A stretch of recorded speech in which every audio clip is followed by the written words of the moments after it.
Oh, Kara, we're going straight for the green today. We are. In a little bit, we're going live to Dublin, where there's a lot of celebrating ahead of St. Patrick's Day. But we're kicking off the show with some green drinks. Our better bartender, Dimitrios Zahariadis, is here. So we're making green drinks, and not just the regular ones you see all the time. No, we're going non-traditional. Okay. Well, we're going to start traditional. We have an Irish coffee, which I recommend everybody start their St. Patty's Day morning with. Okay. I know I will be. All right. Just, you know, some Irish whiskey, coffee, a little bit of sugar, and some cream. And then, you know, we're going to make some cocktails, but first I want to just showcase this. I've never cool seen green it. This. It looks like melon. The color of this is melon-esque. So it's a green tea matcha and tangerine sour made by Lasting Brass Brewery in Oakville. It comes out of the can that way. Just like that. Wow, look at that. Look at that. That's a crazy, that looks like somebody's tattoo. That's crazy. That's pretty. I might have it. Yeah, you might have one. it, exactly. Oh, okay. All right, very good. So, yeah, we're going to go, you know, we're just not going to just make things green for the sake of making them green with food colors and stuff. We're going to use some fresh ingredients. So I decided to make a cocktail here with some Litchfield Celery Gin. Yeah. We're doing about 2 ounces of gin. Mm-hmm. And... Does this drink have a name? You can name it. Okay, the Scatini. Scatini, there you go. The Scatini. We actually already have some cucumber in here, so we're going to muddle the cucumber with the gin, just give it a light muddle, and that's going to give us a little bit of, you know, green coloring and some fresh flavors as well. Okay. Throw in some basil. We don't really want to muddle that. That's going to get broken down with the shaking. About 3/4 of an ounce of simple syrup, which is equal parts sugar and water, and 3/4 of an ounce of fresh lime juice. Fresh lime juice. Yeah, always fresh. So it's basically a gimlet, if you would, with some gin. Yeah. Okay. Give it a nice shake. It's very pretty, the chartreuse green over here. I'm just interested in the color. I don't even care how it tastes. I think it's true. Okay, it's a pale.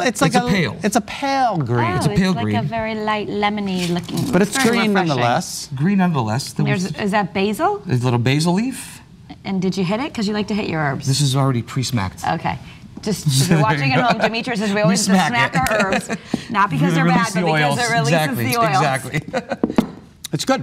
I'm not a fan of cucumber. Okay. So, but the drink itself is pretty good. You just do it sans cucumber? I would do it sans cucumber. There you go. So we'll just give you a basil gimlet next time. Well, yeah, just put more basil in, or even cilantro. So we're doing that. There you go. Yeah. Mixology. Mixology, exactly. So next we're going to do a Midori Sour, but we're going to make it with some fresh ingredients. Okay. Usually, you know, Midori Sours are a bunch of Midori and some sour mix out of the gun, shaken, all done. But we're going to give it a little whack with some vodka. We're going to start with about 1.5 ounces.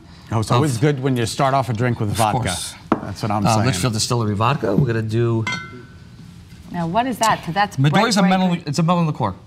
It's always bright green like that. Yeah. Okay, Yeah. That's what Do Midori about is. 3/4 Is that when of an you ounce. think of, like, they make those green apple martinis? Is that Midori? Some people put it in just to boost the green color, and it's just overly sweet, so it's fun. Dimitrios, this is a pretty big money-making weekend for bars. It is. Correct? It is. Our bar will be open. Highland Brass Company in Waterbury will be open at 9 o'clock in the morning. No.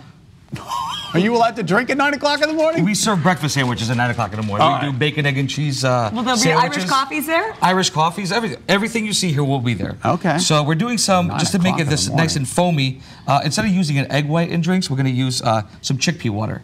So if you happen to be vegan, you could actually enjoy this cocktail. Wow. So you mean like chickpea water? Is that the water that's in the can of the chickpeas? That's Isn't that interesting? And it makes things frothy? It makes it very frothy, correct, yeah. Okay. Yep, and then... That's like the whole... See, Ariana Grande should have done that, because she was getting in trouble for her Starbucks drink that she's a vegan and it's not vegan. Oh, really? Well, so she put egg in it. We're going to have to give her a call. All right, we have 30 seconds. We'll make it. Yum. There you go. And this is called again? This is just a Midori Sour, but, you know, just using some nice fresh ingredients. Okay. Nice froth there from the... Go ahead, Kara. It's very pretty. Very pretty. Mm. All right. On Sunday, Dimitrios will be hosting his annual that's event, good. St. Patrick's Day Kegs and Eggs at his bar, Highland Brass Company. Details can be found on Facebook. We're going to have a link on betterct.com.